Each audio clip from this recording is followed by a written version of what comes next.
Bonjour tout le monde et bienvenue sur mon podcast Le Zèbre qui bulle. Je m'appelle Jérôme et je suis sophrologue. Dans ce podcast, je vous parlerai de sophrologie, de bien-être, de méditation et de tout ce qui pourra me passer par la tête. Alors, c'est parti! Aujourd'hui, je vais vous parler de l'anxiété chez les zèbres et plus particulièrement comment y faire face. Je vais donc vous donner quelques conseils pour pouvoir mieux vivre et mieux gérer cette anxiété. Cette bulle est la suite directe de la bulle 26 où je parlais notamment des causes de l'anxiété chez les zèbres. Alors l'une des premières choses que vous pouvez faire pour lutter contre l'angoisse, cette angoisse qui se génère, eh bien c'est de se connaître soi-même. Alors pour ça, vous pouvez soit commencer un travail approfondi avec un ou une thérapeute, commencer du développement personnel tout seul, en autodidacte, mais pour faire face à l'angoisse, l'une des premières choses à faire, eh bien je dirais que c'est de noter tout ce qui provoque les angoisses chez vous. C'est-à-dire que vous allez tout lister sur, une feuille et ensuite vous allez pouvoir, regarder cette liste et éviter de se mettre dans des situations qui pourraient générer cette angoisse.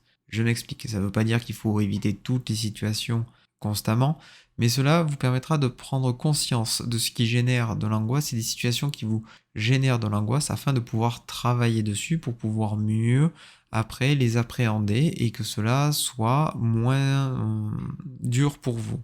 Donc ça paraît un peu contre-intuitif, mais le fait de dresser du coup cette liste par écrit, eh bien déjà ça vous permettra d'y voir déjà vous un peu plus clair.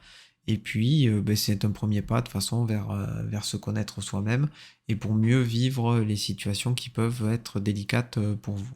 À noter également que l'angoisse, souvent est générée par du stress. Enfin, disons que le stress est un facteur, aggravant, un terrain propice à ce que l'angoisse arrive.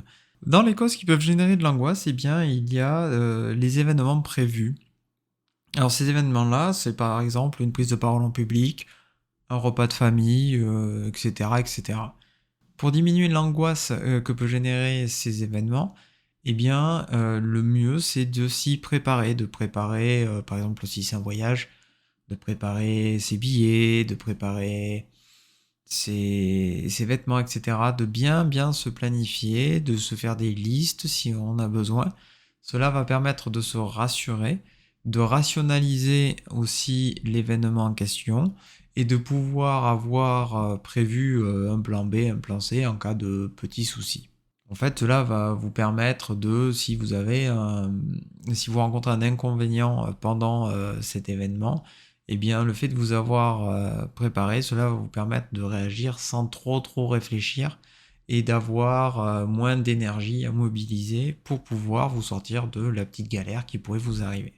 Une autre chose importante quand on est un zèbre et qu'on est angoissé, qu'on est stressé, vu qu'on ressent tout à 1000%, eh bien, c'est d'arriver à se dégager du temps pour soi.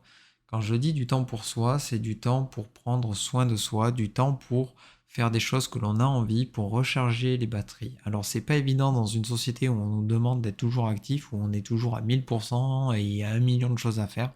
Mais ce temps est assez essentiel pour pouvoir recharger les batteries, notamment après une période stressante ou un événement comme je vous expliquais, quelque chose qui vous a coûté de l'énergie, qui vous a demandé de mobiliser beaucoup de ressources en vous, et bien le fait de pouvoir prendre ce temps pour soi va permettre de vous recharger. Alors vous pouvez aussi en profiter pour prendre soin de vous. Ça peut être prendre un bain, écouter de la musique. Si vous aimez, vous pouvez aller vous faire masser ou encore faire de la méditation, etc., etc. Cela vous permettra de vous sentir mieux, de vous apaiser et de renouer avec vous-même. Vous pouvez également faire du sport ou toute activité qui vous détend comme loisir. Alors le sport, c'est vrai que c'est très important notamment aussi quand on fait de la dépression, cela aide beaucoup. Cela dégage beaucoup de dopamine et permet de se vider vraiment la tête. Si vous n'aimez pas le sport, plongez-vous dans un loisir que vous aimez. Et puis quand ça ne va pas, eh bien vous pouvez toujours discuter avec une personne ou un ami, quelqu'un de bienveillant, quelqu'un en qui vous avez confiance. Et si vous n'avez pas ces personnes autour de vous, Vous pouvez toujours vous tourner vers un thérapeute, ça peut être un psychologue, ça peut être des sophrologues, ça peut être des hypnothérapeutes. Bref, des thérapeutes qui resteront neutres et qui accueilleront avec bienveillance ce que vous vivez, comment vous le ressentez.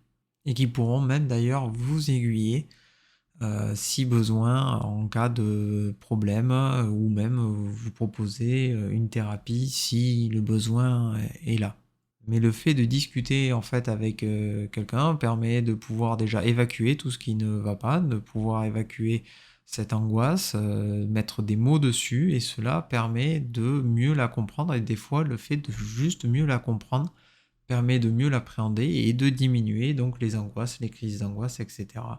Ce qui m'amène au point suivant qui est de prendre du recul. Comme je vous disais tout à l'heure, le fait de parler avec quelqu'un peut vous permettre de prendre conscience de certaines choses et de dédramatiser une situation. Alors quand je dis dédramatiser, c'est entre guillemets, ça ne veut pas dire que ce que vous ressentez n'est pas légitime, hein, mais bien au contraire, ça vous permet de la rationaliser, disons plutôt, et de pouvoir prendre du recul.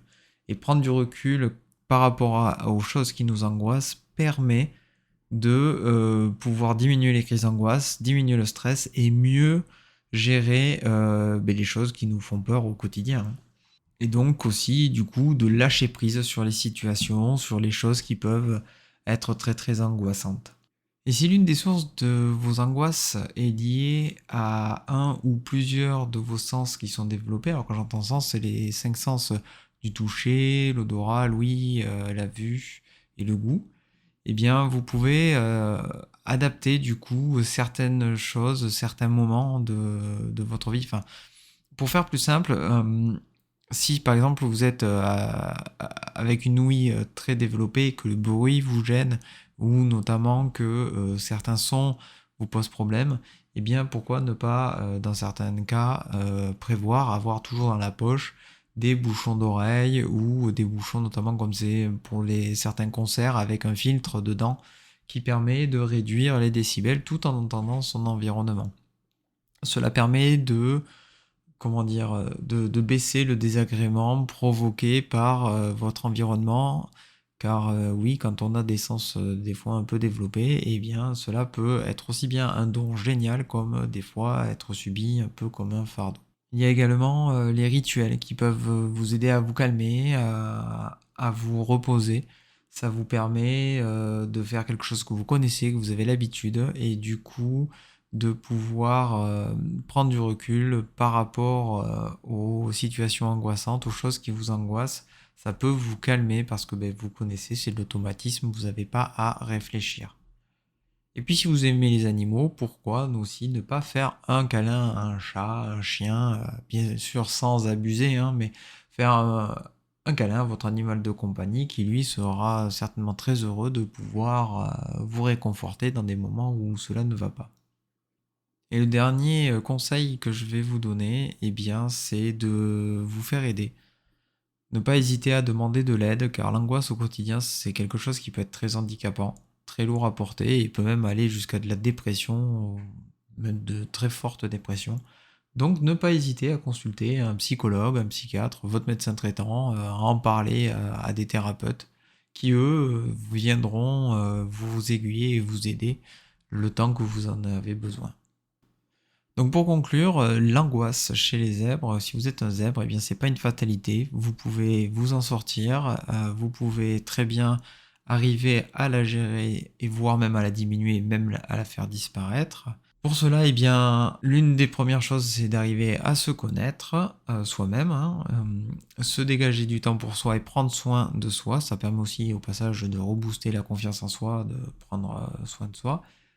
Vous pouvez faire du sport, parler avec des personnes de confiance, prendre du recul par rapport à ce qui vous angoisse. Je sais que c'est très facile à dire, mais beaucoup plus difficile à faire.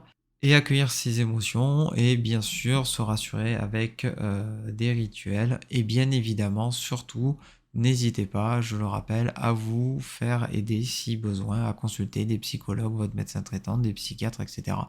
N'importe quel professionnel de santé qui pourrait vous aider ou au moins vous réaiguiller vers la bonne personne. Voilà, c'est tout pour aujourd'hui. J'espère que cet épisode vous aura plu. Si c'est le cas, partagez-le, likez-le. Et si vous avez des questions, vous pouvez me retrouver sur Instagram et Pinterest. Envoyez-moi un message privé, je prendrai le temps d'y répondre. Vous pouvez également me contacter pour des séances de sophrologie par mail ou via mon site. En attendant, prenez le temps de respirer.